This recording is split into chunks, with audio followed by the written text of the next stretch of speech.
సిద్ధార్థ రెడ్డిని అరెస్ట్ చేయాలంటాడు వాడు. ఒరే ఆ సబ్జెక్ట్లో నేను వేసిన మొక్కలు ఇప్పటికి చెట్లు కూడా ఉంటాయి. మళ్ళా కొత్తగా వచ్చి వీళ్ళు నాకు సబ్జెక్ట్ని పరిచయం చేస్తామంటే ఇక నవ్వేదానికే ఏడ్చేదానికే ఇవన్నీ సిగ్గుండాలన్నా.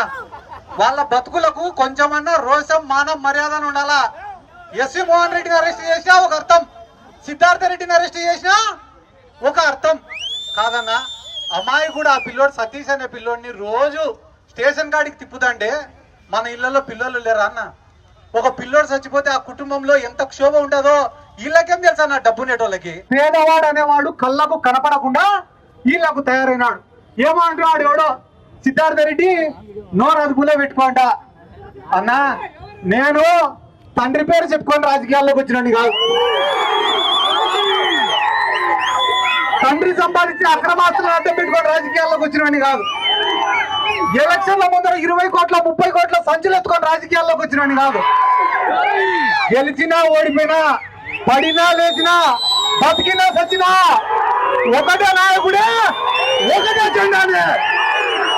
ఏం జెండా అది? వైఎస్ఆర్ కాంగ్రెస్ పార్టీ జెండా. మన నాయకుడు వైఎస్ జగన్మోహన్ రెడ్డి గారు. మా ఆఫీస్ అన్న చెప్పినాడు ఇందాకనే, సతీష్ వాళ్ళ అమ్మ ఉసురు తగులుతుంది అన్న. ఎంత మంది పేదవాళ్ళని కర్నూలు టౌన్ లో ఇబ్బంది పెడుతున్నారో నాకు తెలుసు. ఎందుకంటే ప్రశాంతమైన వాతావరణం ఉంటుంది. ఇక్కడ ఎంప్లాయీస్ ఉంటారు, వ్యాపారం చేసుకునే వాళ్ళు ఉంటారు, చదువుకునే వాళ్ళు ఉంటారు, వైశ్యాస్ ఉన్నారు, ముస్లింస్ ఉన్నారు, అన్ని కులాల వాళ్ళు అన్ని మతాల వాళ్ళు కలిసిమెలిసి ఉన్న ప్రాంతం అన్న ఈ కర్నూలు. కర్నూలు అంటే ఒక చరిత్ర ఉండే ప్రాంతం అన్న. అటువంటి ప్రాంతంలో అధికారం ఇచ్చినారు కదా అని చెప్పి మీరు ఫ్యాక్షన్ రాజకీయాలు చేస్తే నిజం చెప్తానన్నా, మీకు ఫ్యాక్షన్ స్పెల్లింగ్ కూడా తెలీదు. మీ ఉనికి కోసం మీ రాజకీయాల కోసం అమాయకుల పైన మీరు ఫ్యాక్షన్ చేస్తే అన్న అది తిరిగి తిరిగి మీ దగ్గరే ఆగుతుందని కూడా ఈ సందర్భంగా నేను చెప్తానా. చిన్న వయసులో మీకు అధికారం ఇచ్చినారు, దాన్ని సద్వినియోగం చేసుకోండి.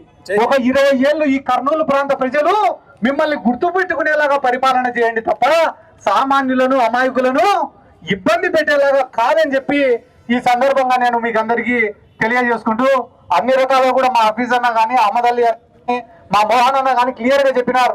ఈయన్నే కర్నూలు హాస్పిటల్ ఉంది, కర్నూలు హాస్పిటల్లో కలెక్షనే, మున్సిపాలిటీలో కలెక్షనే, మట్కాలో కలెక్షన్, బెట్టింగ్లలో దీనికంతా హెడ్ ఎవరంటే ఈ 3 టౌన్. ఈ 3 టౌన్ సిఐ అంటే నీది ఏ పని అన్నా అయిపోతుంది. విడిపోయిన భార్యాభర్తల్ని కలుపుతాడు, కలిసిన వాళ్ళని విడగొడతాడు. పంచాయతీకి 10,000.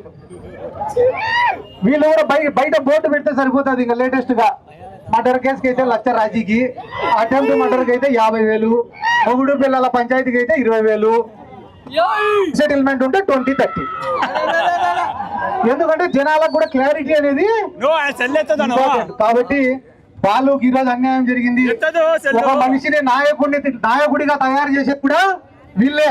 ఆ పిల్లోడు ఈరోజు మైకు పట్టుకొని మాట్లాడుతుంటే భయపడలే, ధైర్యంగా అనర్గళంగా అతనికి జరిగిన అన్యాయాన్ని చెప్పుకుంటూ ఈ ప్రభుత్వాన్ని ఎండగట్టినాడు. అంటే ఆయనలో ఉండే నాయకత్వ లక్షణాలను బయటికి తీసింది కూడా తెలుగుదేశం పార్టీ వాళ్ళే అని చెప్పి ఈ సందర్భంగా నేను తెలియజేసుకుంటూ, ఎన్ని పనులన్నా రైతులకు రేట్లు లేక కొట్లాడుకొని చచ్చిపోతున్నారు, ఆత్మహత్యలు చేసుకొని చచ్చిపోతున్నారు.